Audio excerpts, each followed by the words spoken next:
Well, good morning, everybody. Speaking of putting your money towards something that's worthwhile, Thanksgiving is just a few weeks away. And last Sunday and this Sunday, at the exit and the entry doors, on your way out, you'll notice there are boxes that you can grab. I hope that you'll take one or several of those boxes. Some of you have already started bringing your boxes back, and that's great, but you can take a box today. There is a list of food items on those boxes. Would love for you to go purchase those items, fill up your box, bring it back with you next Sunday, and we're going to receive those donations, and we're going to distribute those to families in our community to make their holiday a little brighter. So I hope that you'll join us in that. Make sure you pick up a box or several. We'd love to give away all the boxes today. Fill them up, bring them back with you next week. I think it'll make somebody's holiday a little brighter. So today we're kicking off a series called Money Talks. Do you ever wonder what your money would say if it could talk? Probably not, because you know what it would say. In fact, you try to hide it for you're like, I know I shouldn't have done that. If it were to talk to you and you had a conversation, it's like, yeah, I know, sometimes I kind of do things, and you don't really want it to talk. I think what's shocking though, and what we're going to explore in this series, is the parallel between maybe what money would say and what Jesus did say. Because Jesus talked more about money than he talked about heaven, which is kind of crazy.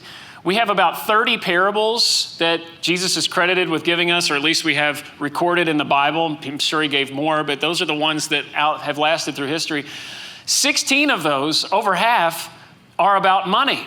And he never asked for money, except for one time he asked for a coin, sort of did a trick with it, and then gave it back. He was just using it to make a point. Jesus never asked for money, but it's certain that he was asking for something, and he asked something of us, but it was never money directly. It's directly something else. And I think what we discover in this whole process, that if money could talk, it's probably going to say some of the things that Jesus did say to us. So, if money could talk, we're going to start out with this. If money could talk, I think money would say to you, I can add meaning to your life, but I'm not the meaning of life. We know this. I think this is not new for us. Sometimes we just have to be reminded, don't we? I can add meaning to your life, but I'm not the meaning of life. In fact, if you make money the meaning of your life, if you make it like the end, like everything with money just ends on you, you may end up alone because you spent all your money on stuff instead of people. You spent your money on things instead of on experiences. And so I think it's important for us to kind of reflect on whether you're a Christian or not. Maybe you're just tagging along with a friend today. Whether you're a Christian or not, you need to know this. It's going to make your life better. Using money as a means to an end, as a tool, as something towards something else, something beyond you, using money as a means to an end is what makes money meaningful. In fact, being a means to an end is what makes anything meaningful.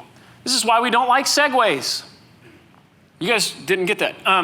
Do you remember the scooters with like the handles and the wheels? And when they first came out, everybody's like, oh my goodness, this is the coolest thing in the world. Everybody's got to have these. I think there were certain cities that just bought tons of them. It's like, this is going to revolutionize transport throughout our city. And people are like, this is so cool. It's fun. It's interesting, but meaningless. And people are like, I can't find a meaning for this thing. It doesn't actually meet any needs beyond just being fun and cool. And so it was fun and cool, but it was ultimately meaningless. And I mean, not to be blunt, but sort of like some of our lives. Like, you have a cool, fun life, and it's interesting, and it looks great on Instagram, but you're yourself know. I mean, maybe other people don't know because you hide it well, but you look in the mirror and it's like, I really am just here for myself, and it kind of all ends with me, and it ultimately just feels super meaningless. But you want to make any one thing meaningful, you make yourself, whatever it is, you make it a means to an end that goes beyond itself. That's where meaning is found. And that's true for you. If you want a meaningful life, then you got to come up with a way of being a means to an end that goes beyond you. And that's where true meaning is found. You already know this, for those of you that are parents and grandparents, and those of you that volunteer in certain places throughout the community, or you teachers. You say, man, my meaning isn't for me. It's for my students or for my kids or for my neighbors. And you say, man, there's meaning in that. Those are the kind of stories that we tell. Those are the kind of stories that we really celebrate. And so I think that we have to start to see, when you decide to be a means to an end, you'll find that your money becomes a means rather than an end as well. And that begins to revolutionize your life. You view everything that you have, your net worth, all of your resources, as devoted towards something greater than yourself. That's what we see in one of Jesus' parables that we're going to look at today. It was recorded by Luke, who I was named after. He was a contemporary, lived around the time of Jesus and after Jesus' death, burial, and resurrection. And Luke heard about all this stuff. He was a doctor, and he was really, really well educated. So he went around and started to gather, or at least he claimed he went around and gathered all of these stories from eyewitnesses of people who had actually witnessed and heard these stories. And Luke had probably heard some of them himself, but he even goes beyond himself, finds experiences and eyewitnesses from other sources, and he gathers those things together, compiled them. The document that he put together became so valuable to the church that it's been meticulously copied down, eventually was included in the Bible. And so this is what Luke said that Jesus said, one of the parables that he taught. And so this comes from Luke chapter 16. It says, Jesus told this story to his disciples. This would have been a broad audience. There's not just 12 disciples listening to him. It's not just a private setting. This is a public setting. Broad audience would have been there listening to this. There was even some people who you wouldn't call disciples, who were on the outskirts of the crowd, but we're going to get to that later. So Jesus told this story to his disciples. There was a certain rich man, and as soon as he starts out the story, his audience, his listeners, would have recognized the tone of what he was saying and known that this was a made-up story. This was a parable, a fictitious story that he made up in order to make a point. So it's kind of like how we say once upon a time. Once upon a time, there was a certain rich man who had a manager handling his affairs. This guy is so rich, he's got so much that he can't manage it all. So he hires another guy to come and take care of all of his stuff. But one day, a report came that the manager was wasting his employer's money. He's been dishonest with it, misrepresenting his employer's interests, maybe even overcharging people, skimming off the top for himself. Who knows? This could go in a lot of different directions. And so the employer called him in and said, "What is this that I hear about you? Word on the street is that you're not representing me well, that you're being dishonest, that you're mismanaging my funds. So get your report in order because you are going to be fired. Get the books together because you can't be manager anymore." So suddenly, you got to find a guy that is realizing he's about to lose everything. Oh no, I didn't know that this could happen. Verse 3 says the manager thought to himself, now what? My boss is firing me. I don't have strength to dig ditches. I'm too proud to beg. And suddenly this guy finds himself with some time and some opportunity to figure out, what am I going to do next? I had better take advantage of what I do in this moment is going to change everything because I'm about to lose everything if I don't figure this out, if I don't wise up in this moment. He says, I'm too proud to dig ditches.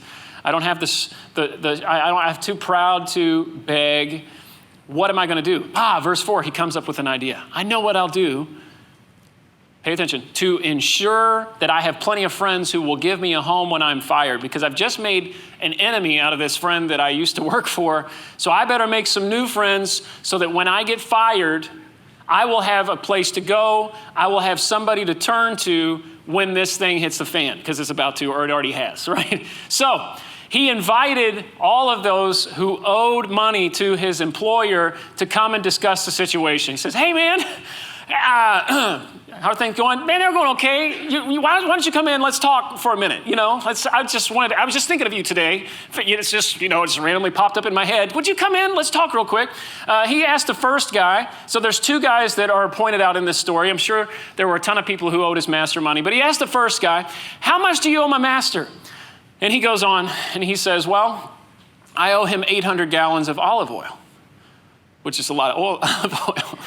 So the manager told him, take the bill quickly. And I'm wondering if he's kind of looking around. He's like, well, nobody's looking. Just do this quickly. We'll just go ahead and sign the document and quickly change it to 400 gallons. Let's just cut that in half. You know what? I'm just feeling really generous today. Why don't you just go ahead and cut that in half? To which the guy would have been like, wow, really? Are you kidding me? You're going to 50% cut this? That's fantastic. Listen, dude, if you ever need anything, you give me a call. To which the manager would have been like, you know what? Funny you say that. I might just do that.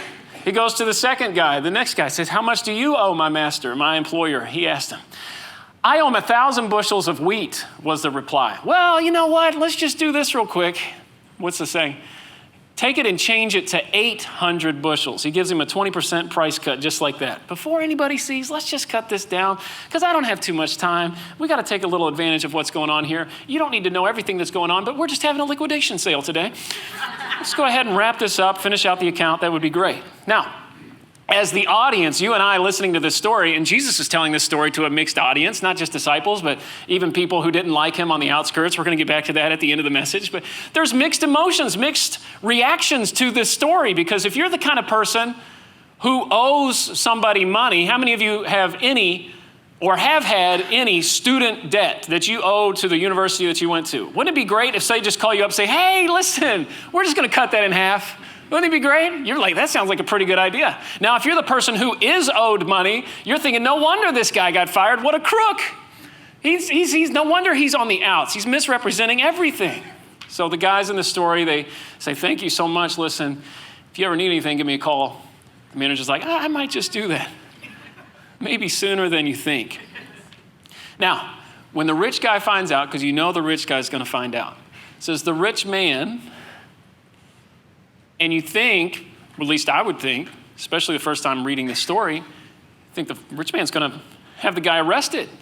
This guy's going to go to jail. He might even be executed. We don't know how much power this guy has. I mean, he's going to make this guy pay. Not only did he misrepresent him, but now he's cut all his debts, lost a lot of money, all sorts of things. You think he's going to really, really severely punish the guy. And you think that because Jesus is such a master storyteller. And if you're coming into this parable for the first time, you don't know where this is going, and you might have the categories of these stories scrambled just enough to not know who represents who. But I'll give you a little insight. Every parable that Jesus tells, there's usually a character that represents God. There's usually a character that represents Jesus, and there's usually a character that represents you and I in the story. And these stories are intentionally told so that who you think will be the hero actually becomes the enemy, and who you think is going to be the enemy actually becomes the hero a lot of times. That's what happens in a story like the Good Samaritan story, which you've probably heard a lot. The hero is the enemy is the hero. Is that something that happens similar in this story? Because you're thinking, how could this guy possibly not just be severely punished for what he is doing right here? It says the master, the rich man, you think he's going to be putting this guy in big trouble, but it says the rich man had to admire the dishonest rascal. Did you see that coming? That word admire literally means to approve or to praise. I approve of what you've just done. You say, why in the world would you just approve of what this guy has done?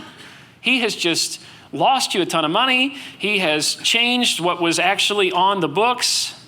But he looks at him and says, man, good job. Well done. Pretty slick. Maybe he leans over and gives him a high five. And you say, why in the world would he do that? It says he admired him, the dishonest rascal, for being so shrewd, which means to be wise or clever. So you're pretty clever, pretty smart. I see what you did there. It always reminds me, I just think of Denzel Washington, one of my favorite actors, and like American Gangster. I don't know if you saw that movie. Probably shouldn't recommend it. Don't go see it. But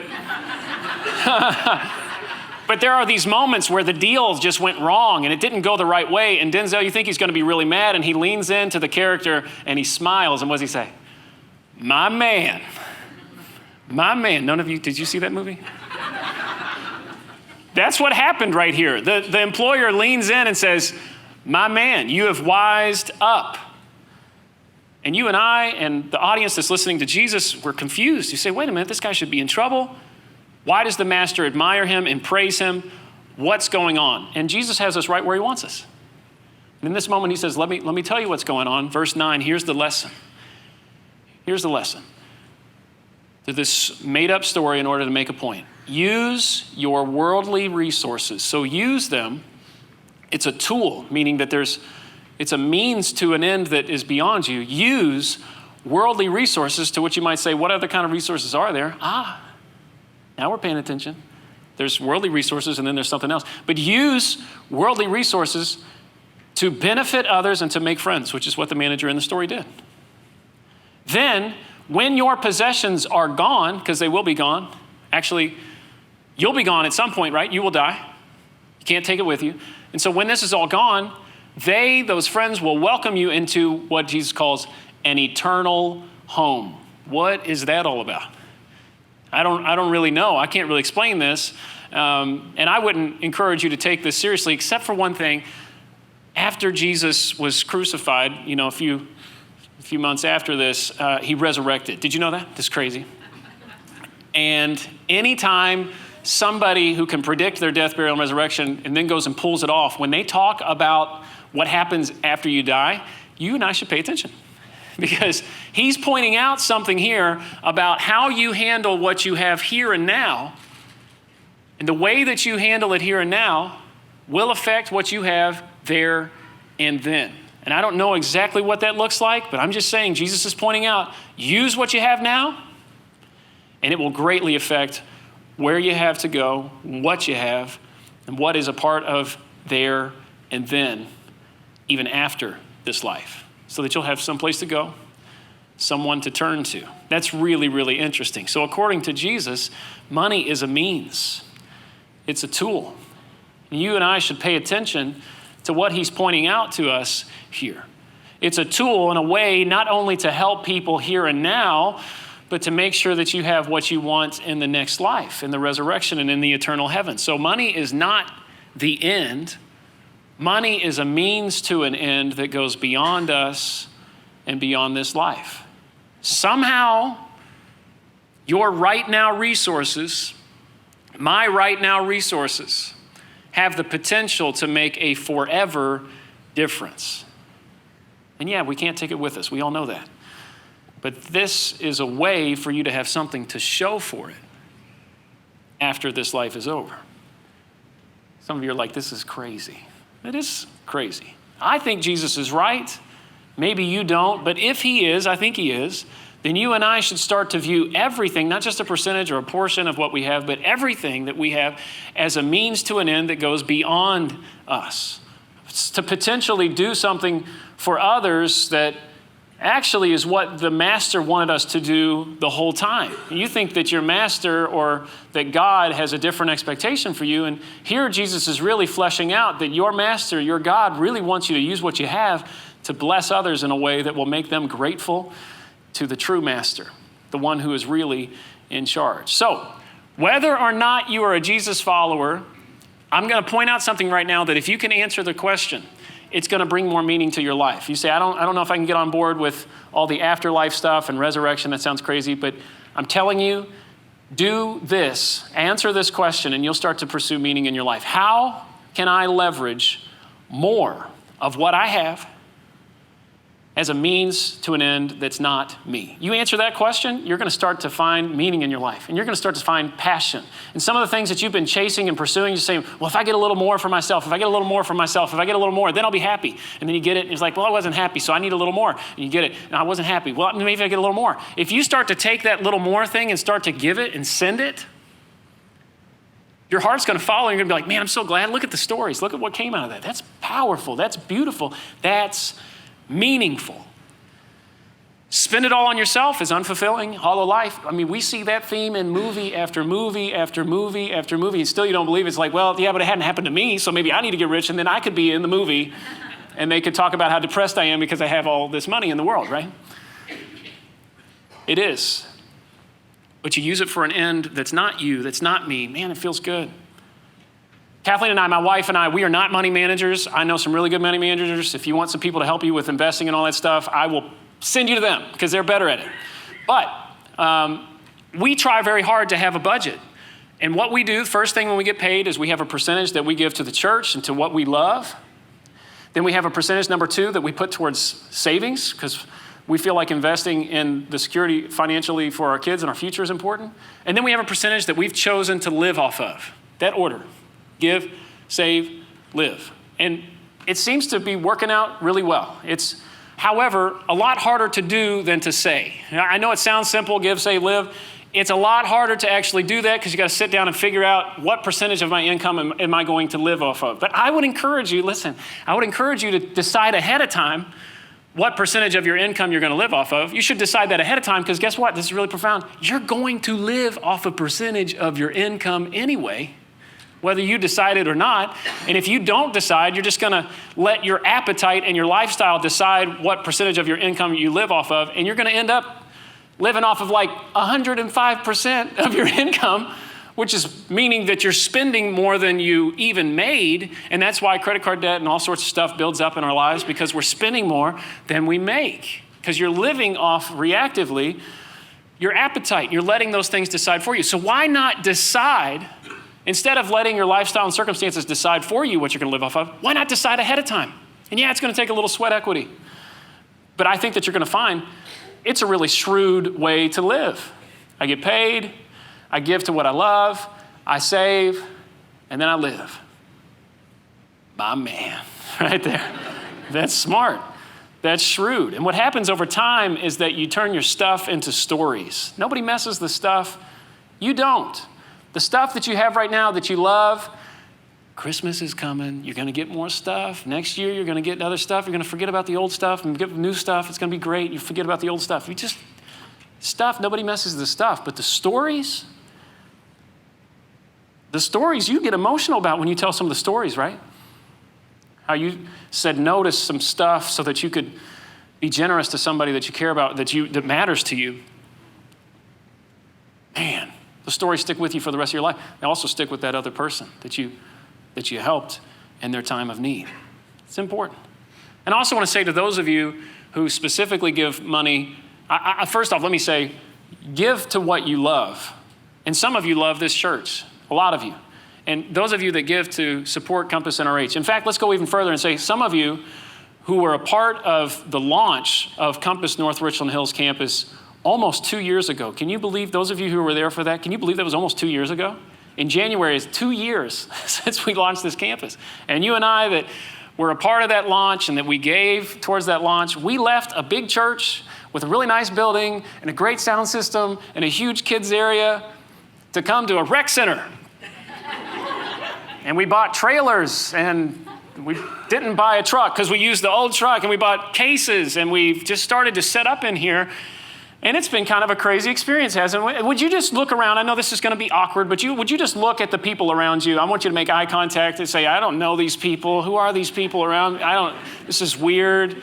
Exactly, you don't know these people. Isn't it crazy? 2 years later, see how many new faces? People that have become members of our church or have become volunteers or have gotten involved, and other people just brand new and just checking it out today. And it's like, I didn't know everybody's going to look at me right then. It's really uncomfortable. We don't know who you are. It's fine. But we'd love to get to know who you are. I think it's beautiful that those types of things are happening. And every single one of those stories of the faces that you see around you, that's a little bit of your story too. So way to go.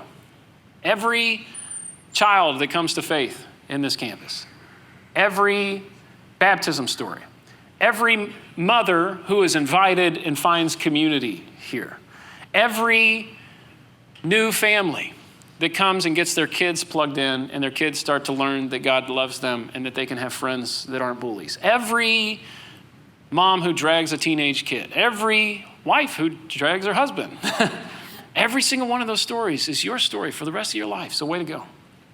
You know, just over the last month, we've had 7 baptisms. Isn't that awesome? I think that's worth celebrating. Last Sunday, we had 10 people at our Discover Compass class, which was a huge win for us. Those are 2 new people connecting with our church. Those are great things. And every single one of those stories is your story for the rest of your life. So way to go.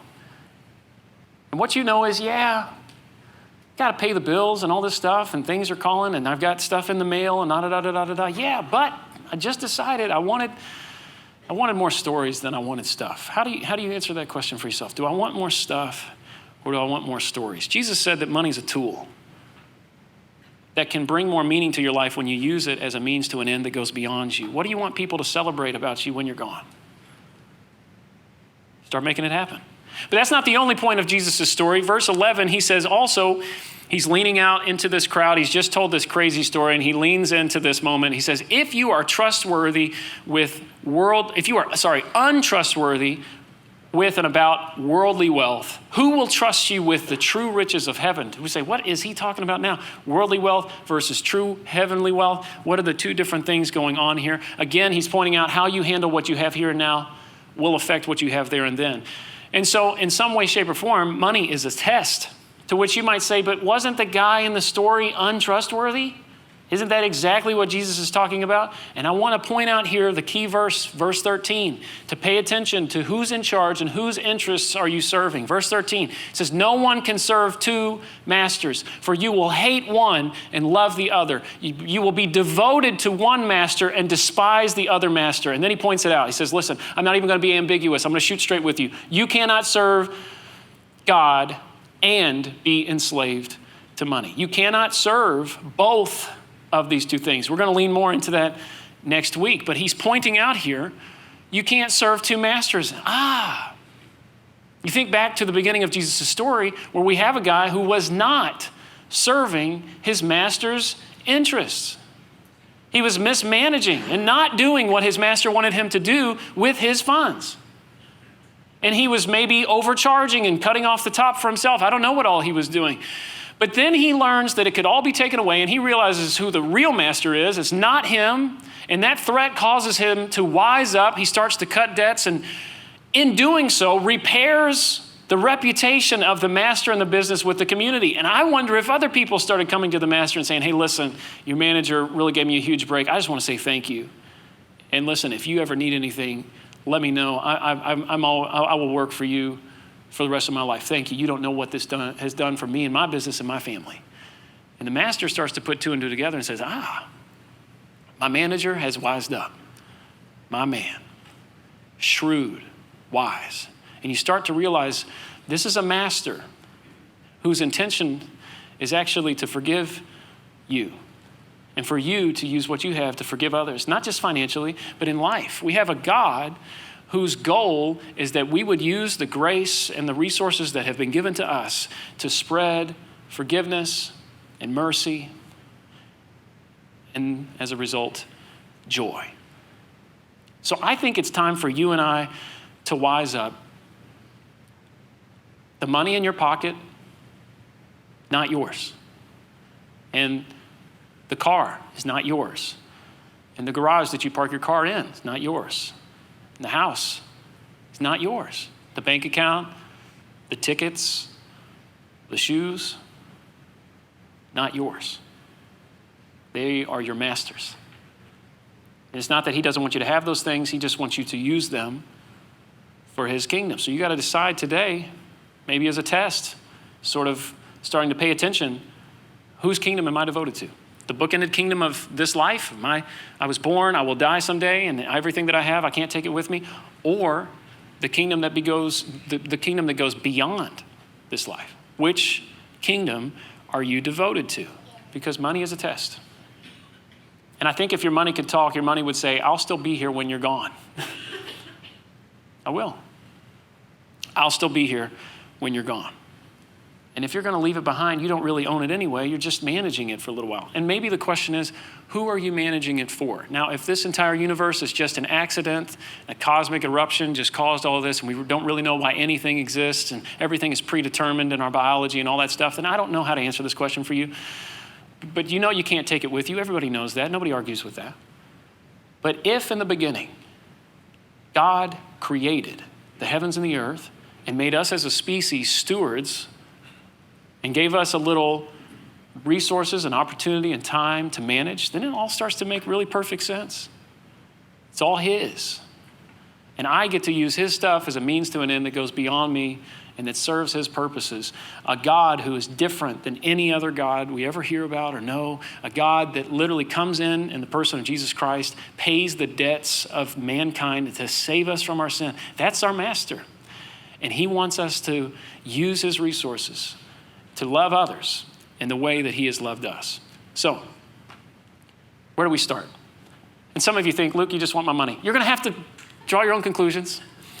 Maybe you think Jesus wants your money. No, he doesn't. He never asked for money. He did ask for something, your heart. But he knew very wisely that where your money is, your heart is. Maybe you feel like, Luke, I lost you with the whole eternity thing. I just can't get there. I get that. But maybe there's others of you that you hate that little feeling inside of greed, that little, anytime you're going to write a check or put something on your phone, it's just like one less zero, one lower digit, whatever. It's like they don't really need that. I could use that for me. Any of you that feel that, I think there's an opportunity for you. The first place to start is not with the amount or the percentage or anything. It's with this question that has to do with your heart. It has nothing to do with money and yet everything to do with money because it has everything to do with your heart. Here's the question. And you might want to take a screenshot of this and just contemplate it this week. And you can argue with it. You can disagree with me. You can disagree with Jesus. I don't care. Just wrestle with this week. I would love that. If being a means to an end is what gives your life meaning and purpose, which it does, then to what means? To what ends, do you want your life to be a means? What do you want people to celebrate about you after you're gone? What breaks your heart that you say, I'm actually going to do something about it instead of just complaining? What do you hope people will line up and thank you for at the end of your life? And like I said earlier, if you don't answer proactively these questions, your appetite and your lifestyle and our culture will answer these questions for you.